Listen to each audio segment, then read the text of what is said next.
తల్లి తర్వాత తల్లి తర్వాత తల్లి ఎవరైనా ఉన్నారంటే అది ఆయా. అదే ఓకే, ఎస్ ఎస్ ఎస్ అండి, డెఫినెట్లీ అండి. మెదడు తెలిపాలంటే నేను చెప్పాను కదా, ఇక్కడి నుంచి వచ్చినవాడిని, పూర్వీకుల నుంచి వచ్చినవాడిని. అక్కడ కూడా నేను తిన్నవాడిని, చదివినవాడిని. బిషప్ షూరి హై స్కూల్లో చదివినవాడిని నేను. మన బిషప్ షూరి స్కూల్ ఉంది కదా అక్కడంతా.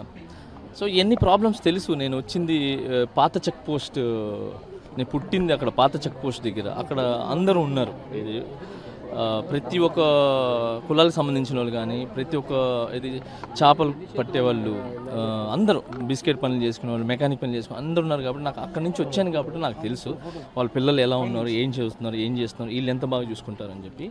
సో నాకు కొంచెం బాధ వేసింది ఏంటంటే, ఒక లేడీ అంటే ఒక ఆడపిల్లలు వచ్చి అమ్మలు అక్కలు చెల్లి వచ్చి రోడ్డు మీద చాలా రోజుల నుంచి నిదానం చేస్తున్నా కూడా అది ముందుకు పోకపోవటం అనేది కొంచెం ఇబ్బంది వేసి, సరే నా వల్ల ఏదైనా అవుతుందేమో, నా మాట సహాయం ఏమైనా పనికొస్తుందేమో వాళ్ళకని చెప్పి నేను రావడం జరిగింది. సో నా మద్దతు తెలపడం జరిగింది. సార్ అది తెలియదు సార్. ఏ పార్టీ నుంచి సార్ మద్దతు అనేది ఇంకా దాని గురించి నేను తర్వాత మాట్లాడతాను సార్. ఏంటంటే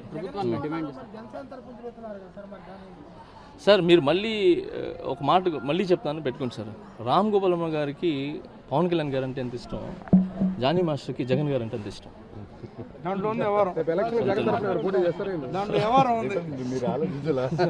సో ముందు ఏం జరుగుతుంది ఏంటనేది తర్వాత చెప్తాను నేను. అవును 100% అండి డిమాండ్ చేస్తున్నాను కదండి. వాళ్ళు ఏదైతే డిమాండ్ చేస్తున్నారో అది రైట్, ఏదైతే ఉందో రైట్. నేను మా యూనియన్లోనే ఇంత పెద్ద బాధ్యతలు తీసుకొని ఇంటింటికి తీసుకుని వెళ్ళి వాళ్ళు పిల్లల్ని చూసుకోవడం అనేది చాలా పెద్ద బాధ్యత. అదే ఒక పిల్లని చూసుకోవాలంటే ఎంత కష్టమో తెలుసు. సో అలాంటిది వాళ్ళు అంత కష్టపడి చేస్తున్నారు. మళ్ళీ ఎప్పటికప్పుడు చూపిమని చెప్పి ఒక ఫోన్లు ఇస్తున్నారు. ఆ ఫోన్లు సిగ్నల్ ఉండదు, ఏముండదు. వాళ్ళకి ఇచ్చే ఫోన్స్ అలాంటివి కాబట్టి సిగ్నల్స్ ఉండవు. సో అప్పటికప్పుడు పెట్టాలని చెప్పి ట్రై చేస్తారు, పాపం అది దొరకదు. సో మీరు పని చేయట్లేదని చెప్పి అదొక ఇది వస్తుంది. ఏదైతే మధ్యలో ఉంటారు కదా సార్, పైన వాళ్ళు బాగుంటారు, కింద వాళ్ళు ఇది ఉంటారు సార్. మధ్యలో వాళ్ళు చేసేదానికి పైన వాళ్ళకి కింద వాళ్ళకి ఒక బ్రిడ్జి ఏర్పాటు చేస్తారు సార్. ఎప్పుడు ఏంటంటే కింద వాళ్ళు నమ్ముతారు, పైన వాళ్ళు 100% వాళ్ళు నమ్ముతారు. ఈ మధ్యలో బ్రిడ్జ్ చేస్తారు చూసారు సార్, వాళ్ళదే ప్రాబ్లం. సో వాళ్ళు కరెక్ట్ అయితే మిగతా అంతా బాగుంటుంది. సార్ అది మీకు ఏమనిపిస్తుంది రాసుకోండి సార్. సార్ ప్రభుత్వం మీద నేను మాట్లాడేది ఏం లేదు సార్. సార్ కళ్ళ ముందు తెలుస్తుంది కదా సార్, ఆరోపణ ఎలా అవుతుంది సార్, వాళ్ళ ప్రాబ్లం తెలుస్తుంది కదా సార్, కళ్ళ ముందు తెలుస్తుంది కదా సార్. సార్ 11,000 అయింది సార్.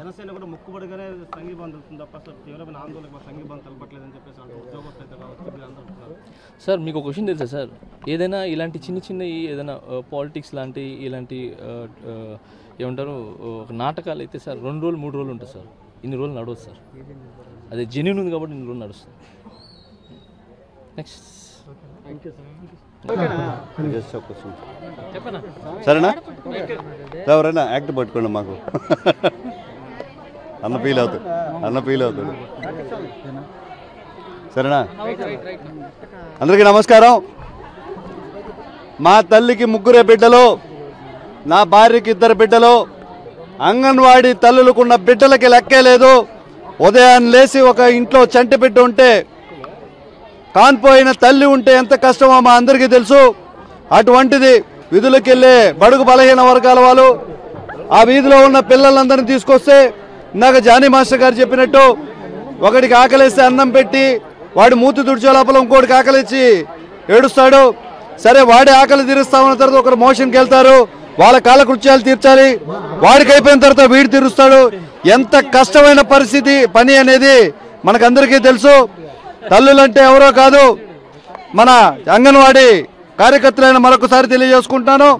ఇంతమంది బిడ్డలను కలిగి ఉన్న, బిడ్డల్ని కేర్ చేస్తున్న అంగన్వాడీ తల్లులను ఇబ్బంది పెట్టడం సబబు కాదు. జగన్ అధికారంలోకి రాగానే పక్క రాష్ట్రాల కంటే 1000 రూపాయలు ఎక్కువగా ఇస్తా అన్నావు. తల్లులు పాలాభిషేకం చేశారు. ఈరోజు నిప్పుల వర్షం కురిపించేదానికి కూడా ప్రజలందరూ కూడా సిద్ధంగా ఉన్నారని తెలియజేస్తున్నాను. మా తల్లులపై మీ దౌర్జన్యం ఏంది జగన్? పోలీసులను పంపించి వేధించడం ఏంది జగన్? నేను దీన్ని తీవ్రంగా ఖండిస్తున్నాను. మా న్యాయమైన కోరికలు తీర్చాలంటూ వాళ్ళ హక్కుల కోసం పోరాడుతున్న అంగన్వాడీ తల్లుల మీద మీ దౌర్జన్యం ఏందని నేను అడుగుతున్నాను. ఈ రోజున సచివాలయ సిబ్బంది చేత తాళాలు పగలగొట్టి అంగన్వాడీ తల్లులు చేస్తున్న సేవ చేయాలని ప్రయత్నిస్తున్న జగన్, మున్సిపల్ కార్మికులు కూడా మీరు సమ్మె చేస్తున్నారు. ఆ కాలువలు కూడా తీస్తారని నేను ఈరోజు జనసేన పార్టీ తరఫున ప్రశ్నిస్తున్నాను. ఇందాక మీడియా మిత్రుడు అడిగినట్టు జనసేన పార్టీ నామమాత్రంగా సపోర్ట్ చేయడం లేదు. జనసేన పార్టీ శ్రేణులంతా కూడా ఆంధ్ర రాష్ట్రం మొత్తం కూడా సపోర్ట్ తెలియజేశారు. పవన్ కళ్యాణ్ గారు ప్రెస్ నోట్ కూడా రిలీజ్ చేశారు. వాళ్ళ న్యాయమైన కోరికలు తీర్చడానికి వాళ్ళ పోరాటంలో మేము భాగస్వాములు అవుతాం, వాళ్ళ పిలుపు కోసం ఎదురు చూస్తున్నామని చెప్పి జనసేన పార్టీ తరఫున తెలియజేస్తున్నాను. జానీబాయ్ సామాజిక సేవా కార్యక్రమాల్లో ఎప్పుడు తోడుంటారు. ఏదైనా మంచి సేవ చేస్తుంటే మేము జనసేన పార్టీ తరఫున, ఆయన కూడా పవన్ కళ్యాణ్ గారి అభిమానే కాబట్టి ఎప్పుడు అబ్జర్వ్ చేస్తుంటారు. గత వారంలో అంగన్వాడీ తల్లులకు మద్దతుగా జనసేన పార్టీ తరఫున నేను వచ్చినప్పుడు, అన్న ఇంతమంది తల్లులు రోడ్డు మీదకి ఎందుకు వచ్చారని అడిగారు.